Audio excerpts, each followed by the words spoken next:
Coming up on UT Today, it's election time on UT's campus. Find out where the debate's taking place and when to start voting. And the Lady Vols are headed to the Elite Eight. We'll take a look at who they'll face tomorrow night. Also, baseball season is underway. Some fans from Atlanta channeled their excitement into a creative video that's going viral on YouTube.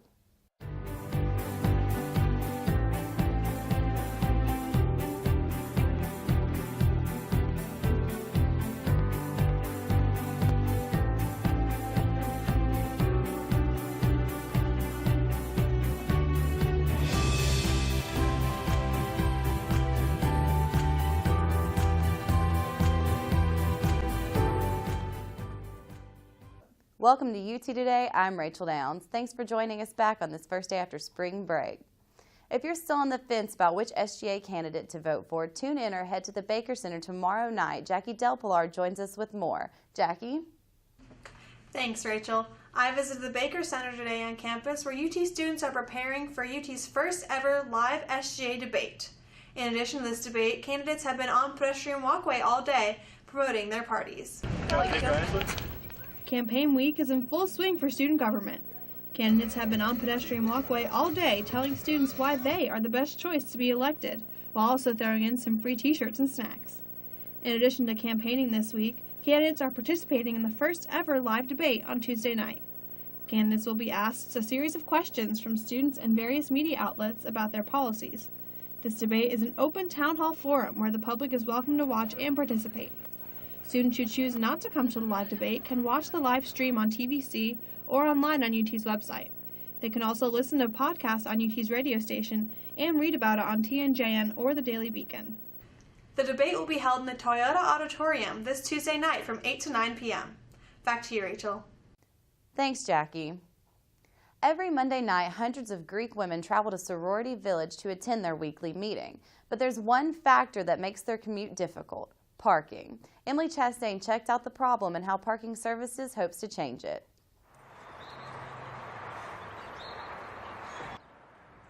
UT senior Mallory Hamill commutes to Sorority Village for her weekly sorority meeting, but parking has made that commute frustrating. It's very unorganized, as well as just wasn't planned very well, and I just think they have a lot to work on. There is minimal parking available for women who do not live in the village. Commuters are forced to park either across the street in the visitor center or find parking outside of Sorority Village. Students think it's inconvenient. Every Monday, we used to only have to leave about 10 minutes prior. Now we have to leave about 30 minutes at least if we want to find parking. There's so much extra parking in Sorority Village, it's frustrating when you're driving around the visitor center 10 times around before you still don't find a spot. Parking Services is currently looking at different options to accommodate non-residents. We've worked closely with the administration, with the representatives from the sororities and the contractors, which are still on site working on some of the houses, to try to make sure that we can accommodate people's needs, both the students and the staff. Director of Parking Transit Services, Mark Hare, says commuters will still have to find parking outside of Sorority Village because of the number of residents living in the village. It's likely that parking on site will have to be relegated just to the sorority members, because there's going to be probably 500 members that'll be in the housing out there. Director Hare thinks the best mode of transportation is the bus that runs to and from Sorority Village. That way students wouldn't have to worry about parking. Mallory thinks this would be even more of a hassle. That just takes up more time that we don't have, and it would open up more space, but by the time you take the bus and everything, that would be leaving for meeting 45 minutes early. Reporting for UT Today, I'm Emily Chastain. Considering that Sorority Village is still a construction site, Parking Services is surprised the complaints have been minimal. They encourage carpooling and taking advantage of the bus system that runs to and from the village. There's a mysterious killing spree going on in Texas right now. The details are so shocking that they could have come straight out of a movie. George Howell has the story. We're going to find you.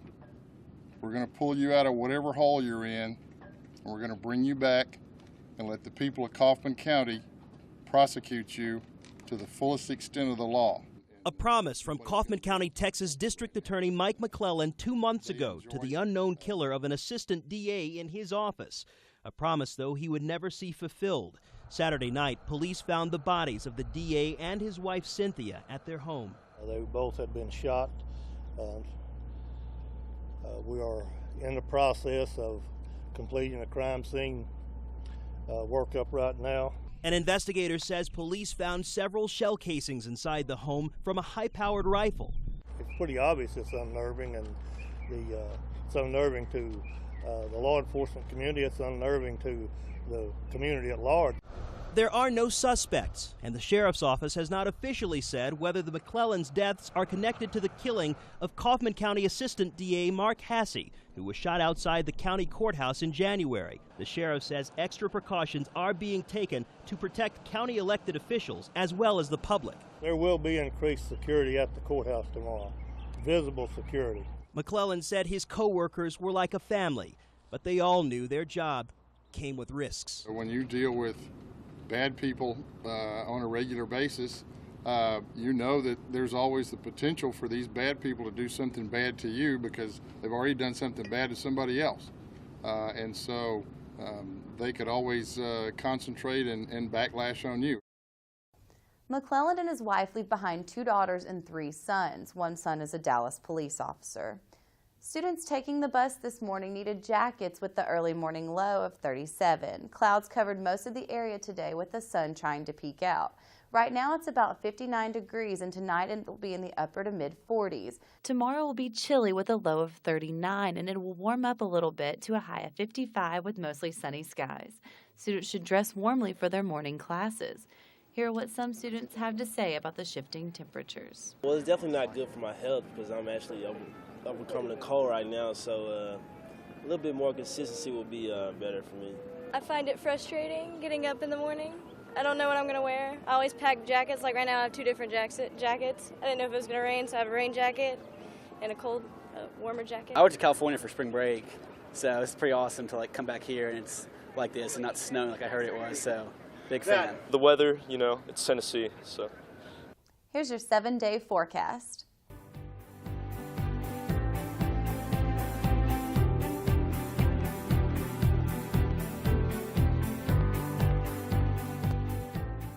The Lady Vols won 74-59 over the Oklahoma Sooners Sunday night. The Baylor-Louisville game followed the Lady Vols, with Louisville winning 82-81. The end of the game turned into a battle of free throws. Baylor's Odyssey Sims stepped up to the free throw line after being fouled with about 9 seconds left in the game. Sims made both shots, making the score 81-80 and giving Baylor their only lead for the entire game. Monique Reed shot her free throws after being fouled by Brittany Griner with a little more than 2 seconds remaining. Reed would make both shots, making the score 82-81. Sims took one final shot but missed and gave Louisville the win and a spot in the Elite Eight. The Lady Vols will face the Louisville Cardinals Tuesday night at 9 p.m. Notre Dame, Duke, Georgia, Cal, UConn, and Kentucky will join them in the Elite Eight. Now to the men's tournament. Louisville made it to the Final Four after beating Duke 85-63 last night, but it came after a terrible injury. Sophomore guard Kevin Ware landed badly and broke a bone in his right leg after trying to block a shot during the first half. Coach Rick Pitino said the team had to win for Ware. It was terrible to watch. I felt awful for the players, felt awful for the fans, but we had to gather ourselves. We couldn't lose this game for him. We just couldn't. The team rallied together for a 22-point win over Duke, earning them a spot in the Final Four. Kevin Ware's surgery was successful. Indianapolis doctors reset his bone, put a rod in his tibia, and closed the wound in his leg. He is expected to join the team next weekend for the NCAA Final Four in Atlanta. Wichita State, Syracuse, and Michigan will also travel to Atlanta for the tournament. Baseball fans rejoiced yesterday when some of their favorite teams stepped back on the field for opening day.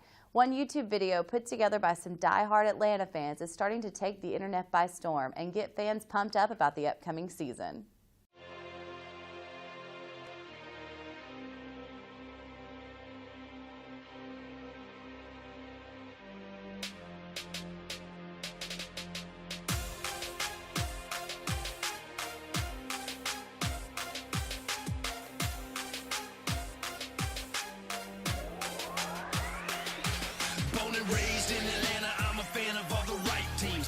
Falcons, Hawks, Atlanta Thrashers, rest in peace. If you're part of Braves country, let me see you throw your A's up. We at the dead, at the dome, you know we raise up. So put your fitted on, hop on that MARTA. Yeah, it smells a little funny, but it's cheaper and it's smarter. 2 Uptons in Atlanta, man, I think I hit the lotto. But we lost a good man, though. I love you, Mr. Prado. My boy Jay Haight, making plays all day. Got our man BJ, from the Rays to the A. Signed his brother Big J, now he represents the Braves.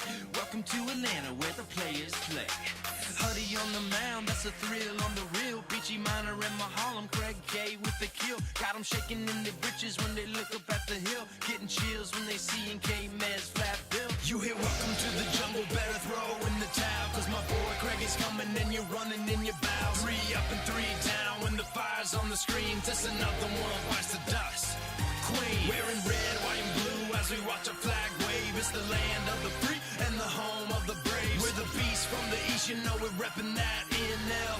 Where the pitchers are, men, they hit for themselves. I put the hat on, all the girls turn their heads. It's like I'm running with the Bulls and I'm only wearing red. Pretty ladies come running and they all wanna flirt. Once they get it, comes to my new Jason Hayward t-shirt. Birdie free on first, Freddie G in the deal. We're on top of the world like Kate and Leo. Ugly Simmons and McCann, that's a terrifying trio. I miss you, Chipper Jones, you're the one like Neo.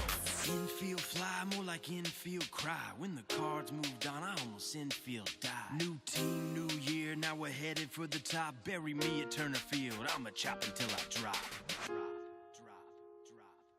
Go BJ, that's my BJ. New Brave all the way from the Rays. On his back, he got the deuce like he's plumbing. Washington, we coming. October's where we running. We're striking out, maybe hitting your kiddies daily. Your team spitting up bombs like a newborn baby. Mr. Ren doing work, adding up to the family. Chris Johnson too, I just call it Ren Sanity. Braves country, wherever you're at in the world, just keep that chop arm strong. Let's go.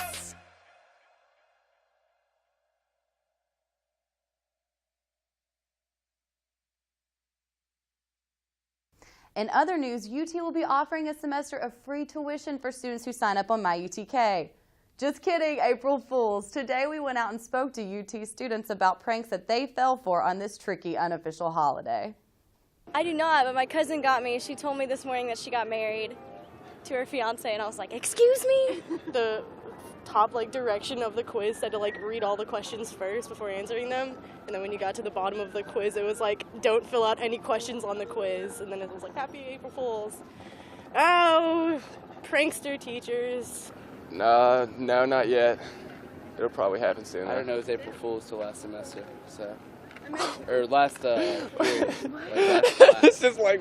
I don't know, it was April Fool's till last class. This morning, my roommate is extremely conservative. I came out to him as I was gay. He didn't take it very well. There's lots of yelling, but then I was like, April Fools.